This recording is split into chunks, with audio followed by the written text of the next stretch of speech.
All right, I'd like to introduce the next speaker. This is Guofeng Cao.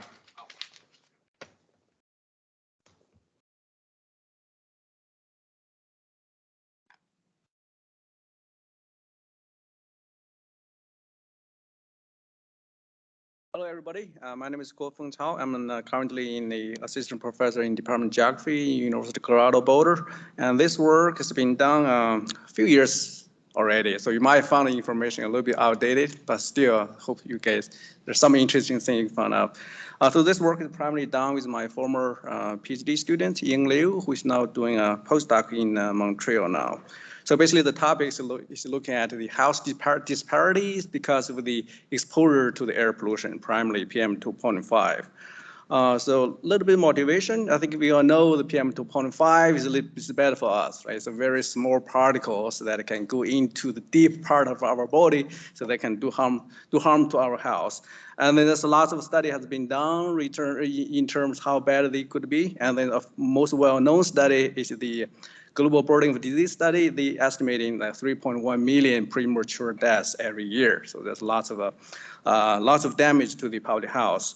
And it's also very well known in the United States. It's pretty disparity in terms of the PM2.5 exposure and also the health outcome. Right? So there's lots of literature to talking about this. How a certain group of people suffer more than others. Right? For this study, we're going to focus on the disease. If you look at the literature, most of them are in terms of mortalities, to look at how many deaths is caused by the PM2.5 exposures. But for this study, we're going to look at the hospital admission record and look at the disease, how many diseases. So the relationship between the PM2.5 exposure and the disease outcomes, right? So if you want to do this, we basically need two variables. One of them is how much exposures we get to the PM2.5. Another one is morbidity, different kind of diseases statistics, right?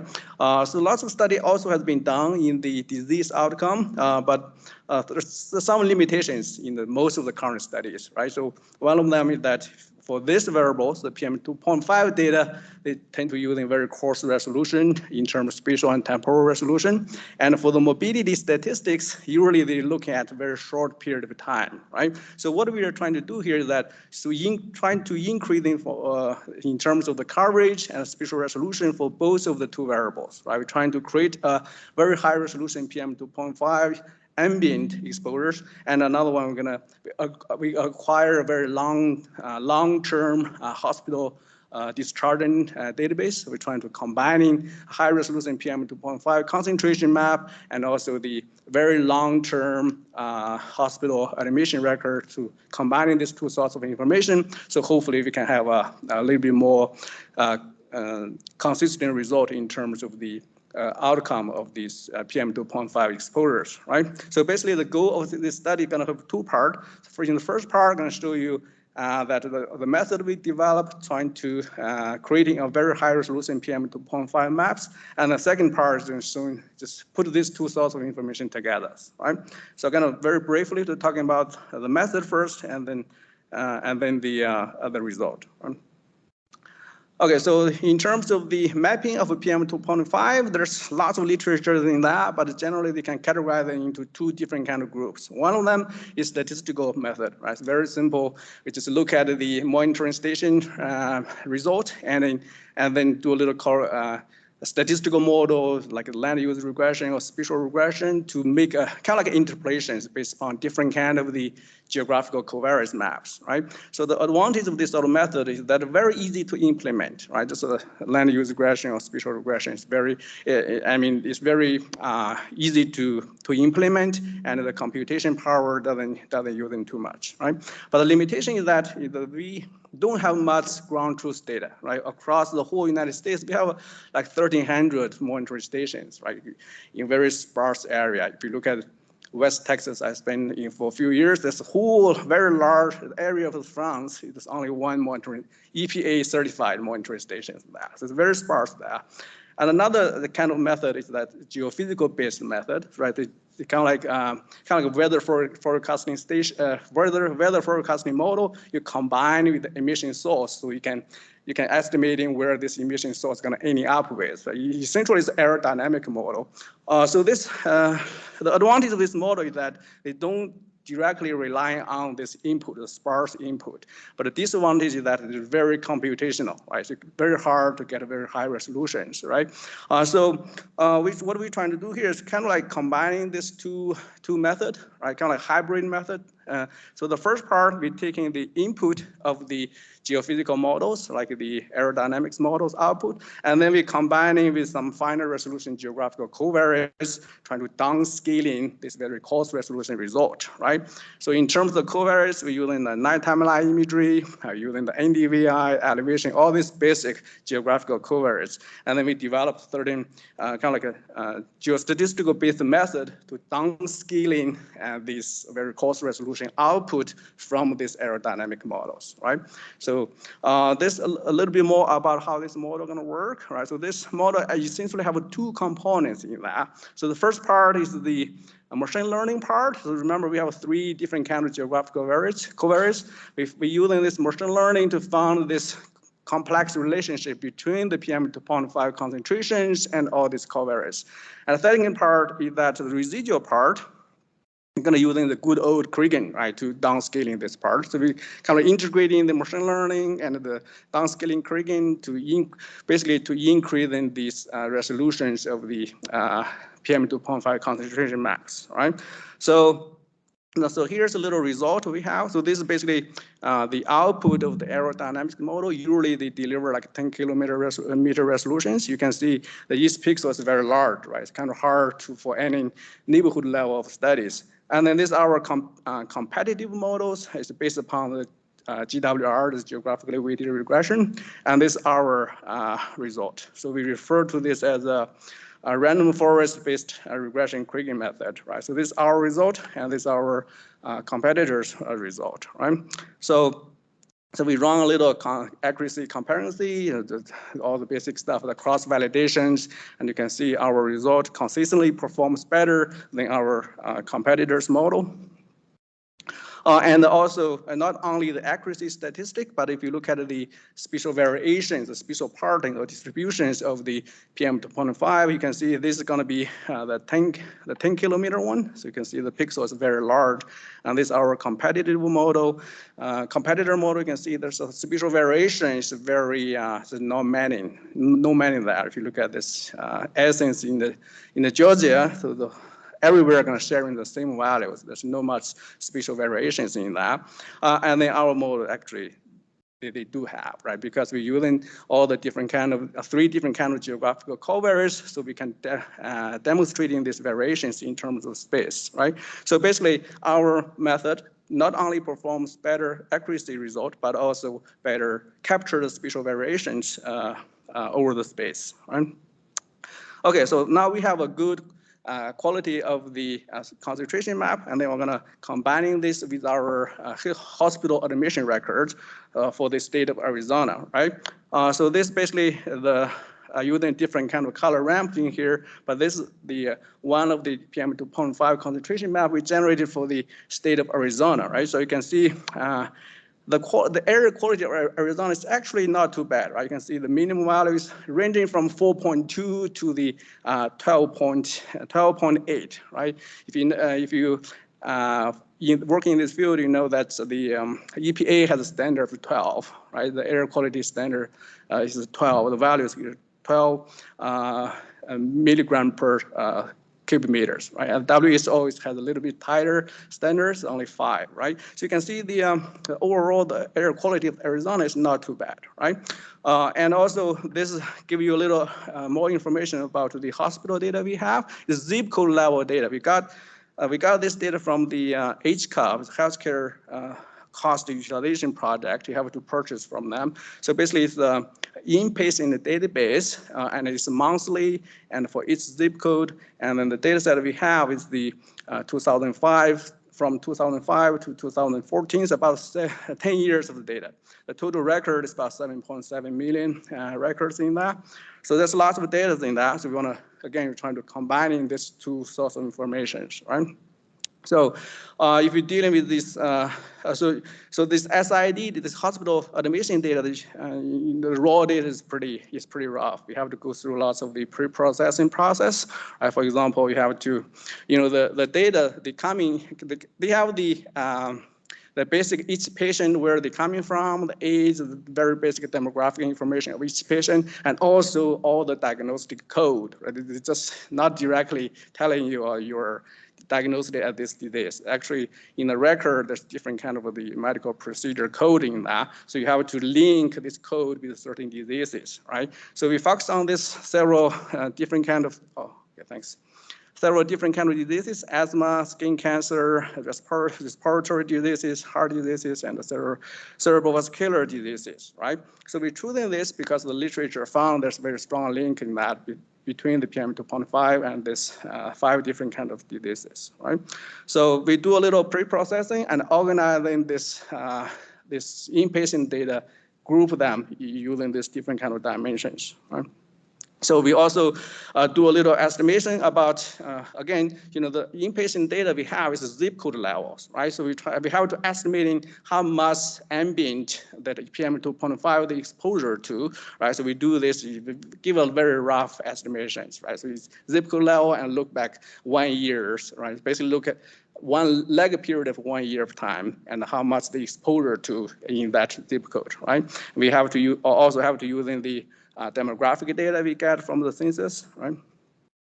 And then, so now we have to calculating the relative risk. If you have experience to dealing with public health data, the relative risk is very important here, right? So the way we do this is it's kind of like ad hoc, right? So so remember in Arizona, we have lots of zip codes in that, and for each zip code, we know what is average PM2.5 exposure going to be. So we divide this all zip code into 2 different kind of groups. You have a control group and you have exposure group. So we divide this by a certain threshold. This threshold, people call it theoretical minimum risk PM2.5 concentration level. Basically meaning, and this is kind of like safe level. It's kind of like won't do much to won't do much harm to your house, right? So based upon this threshold, we divide all this zip code into two groups: exposure group, control group. Right? If we have this information, we can calculate in the relative risk, right? And then so we have to figure out the safe level concentration. So we run a little ad hoc. We just keeping adding from the minimum and keeping adding and until the relative risk becoming larger than 1, right?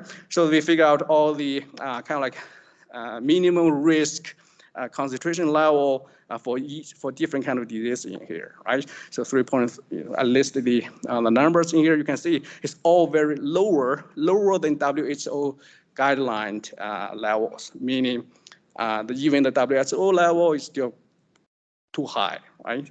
Even below that, you can still have some risk for certain diseases, right? And we also using some exponential function to model this relative risk in terms of how much the exposure to, right? So here's some result we have. So this basically X basically meaning the PM2.5 concentration, and Y basically meaning the relative risk to this exposures. I can see most of them are following the increasing trend, right? Particularly for the asthma and the skin cancer, you can see the increasing very faster as the PM2.5 increase, right? So there's one outlier here, exception here is the cerebrovascular diseases. You can see in the beginning, as the PM2.5 increase, the relative risk start to increase and suddenly start to decrease, right? So this one, I'm not sure what's going on. It's a little conflicting with the current literature, actually. So maybe because the overall PM2.5 concentration is on the lower end in the state of Arizona, right? And we also comparing for different kind of subpopulation group. We comparing different in terms of the sex, right? You can see the female actually tend to suffer more in terms of all cause, in terms of respiratory diseases and heart diseases, right? And we also comparing different kind of racial and ethnicity groups. You can see the African American, similar as the females, they tend to suffer more from the all-cause and skin cancer, so all-cause and the heart disease and the respiratory disease. And the Hispanics tend to suffer more than the skin cancer, and the white tend to suffer more than the cerebral vascular diseases. Right? So that's basically what the data is telling us based upon our analysis. Right? So a little summary. So we're creating a new high-resolution PM2.5 concentration map, and then we combine it with the 10 years of the hospital data to look at the health risk of the PM2.5 exposure and look at the disparities across different kind of groups. Right? And some limitations in here. So the data we have, spatial resolution is not very high. As I mentioned earlier, it's a zip code level. A zip code level could be very high. So we just assuming, the whole zip code level they share in the same value. So that's pretty rough estimations. And we also didn't consider the uncertainties, like the quality of the data. And the way we calculating the relative risk is a little ad hoc, right? So I just hiring a new graduate student. So we're gonna do a little bit more rigorous relook about the, revisit about how much we can do the data we get acquired. So that's all. Thank you very much.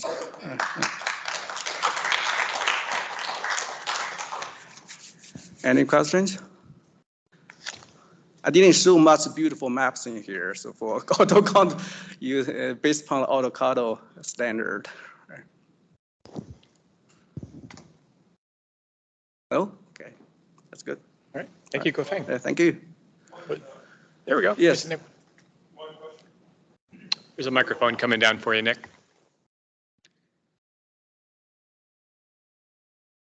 We're seeing a big increase in citizen sensors for air pollution data. And you talked about how sparse the official EPA data are, but certainly in the where we've been looking at the smoke periods in Pacific Northwest this summer. We're seeing a huge number of these citizen science network systems that are real-time mapping. Are those good enough to be used for this kind of purpose, or would it be at least an indicator? Yeah, there's actually one of my colleagues that does some study to comparing different kind of brand of the sensors, like you can carry around and how accurate they are. And I think it's varied. The result, some of them have a better accuracy than others. Yeah, so the data I call it sparse because the EPA monitoring stations referring to. The official ones are very sparse, yeah. But it looks like there are hundreds of these new stations going in a, not a very planned way. Some of them very close to one another. Yeah, clusters. Somebody installed there in the backyard. So yeah. It's different kind of sensors, and then just you have to do a little comparison studies how accurate they are. Right, and would need to work on them, but it looks like there's going to be a vast increase in the spatial resolution. Right. For this kind of work. Yeah. Lots of new advance happens recently. As mentioned, this works a couple of years ago, so a little outdated. Some information. Thank you, Guofeng. So. Oh, is there another question? Oh, yeah. Great. Yeah. So, interesting project. I worked on something similar, and one of the things that we found was the hospitalizations don't capture the areas where there are clinics or people who go to their own doctors and things of that nature. And so the clinics and other health centers that are not hospitals are not always captured. Yeah. And so kind of miss some of that data in certain neighborhoods. And so it might be skewed towards areas that may not have those, or might be low income or those kinds of things. Right, right. So I mean, we only use the inpatient data. If you could look at each county, they have inpatient, outpatient, emergency visit. So we are acquiring all the data for state of Texas, and for Arizona, we only have the inpatient data. But you're absolutely right. So the data we have is only it's one aspect, one fraction of the total hospital visit. All right, thank you, everybody. Fantastic. Thank you.